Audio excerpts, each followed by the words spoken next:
मागील महिन्याभरापासून खरं तर हुलकावणी देणारा पाऊस आज नागपुरात पाहायला मिळतो आहे। थोड्याच वेळापूर्वी पावसाला सुरुवात झालेली आहे। गेल्या महिनाभर पाहता आपण ज्या पद्धतीने वातावरण पाहायला मिळत होतं, जून महिन्याच्या सुरुवातीलाच खरं तर काही भागांमध्ये मे महिन्यातच जो आहे मान्सून दाखल झाला होता। नागपुरात सुद्धा 28 जे आहे सुमारास जो आहे गडचिरोली भागामध्ये मान्सून दाखल झाल्याचं पाहायला मिळत होतं। मात्र पूर्व विदर्भातला जो अनेक पट्टे होते किंवा पश्चिम विदर्भातला भाग होता तिथे पाऊस होत होता। नागपूरमध्ये तर खरं या महिन्याभरातला हा पहिलाच पाऊस आहे जो खरं तर मान्सूनमध्ये आज पाहायला मिळतो आहे। गेल्या अनेक दिवसांपासून प्रतीक्षा जी होती पावसाची होती।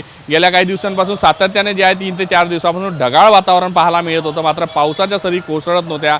आज पाऊस सुरू झाल्याचं आपल्याला पाहायला मिळत आहे। त्यामुळे अनेकांनी खरं तर रेनकोट सुद्धा न घेतल्यामुळे सुद्धा दृश्यांमध्ये पाहायला मिळतं। त्यामुळे काहींकडे छत्र्या आहेत, काही जण छत्र्या किंवा रेनकोट नसल्यामुळे जे आहे या उड्डाणपुलाच्या खाली थांबल्याचं सुद्धा पाहायला मिळतं। त्यामुळे अचानक आलेला जो हा पाऊस होता गेल्या 4-5 दिवसांपासून तर ढगाळ वातावरणानंतरही हुलकावणी देत होता, आज मात्र हा पाऊस सुरू झालेला आहे। त्यामुळे नागपूरकरांना कुठंतरी आनंद जो आहे तो पाहायला मिळतोय, दिलासा एक प्रकारचा मिळालेला आहे।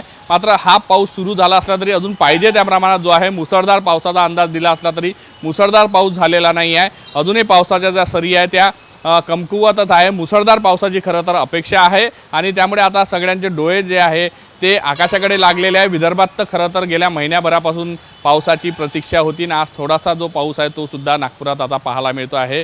मात्र शेतीला पेरण्याजोगा पाऊस झाल्याशिवाय पेरणी करू नये असं हे हवामान विभागाकडून सांगितलं जात आहे, कृषी विभागाकडून जे आहे ते सांगितलं जातं। त्यामुळे अजूनही चांगल्या पावसाची जी प्रतीक्षा आहे ती कायमच आहे। व्हिडिओ जर्नलिस्ट सौरभ बोलेसा, पराग डोबळे, साम टीव्ही न्यूज, नागपूर। देश विदेशातील प्रत्येक घडामोडींचे लाईव्ह अपडेट मिळवण्यासाठी आता साम टीव्हीच्या सर्व सोशल मीडिया प्लॅटफॉर्मला लाईक, फॉलो आणि सबस्क्राईब करा। तसंच सर्व नोटिफिकेशनसाठी बेल आयकॉन प्रेस करायला विसरू नका।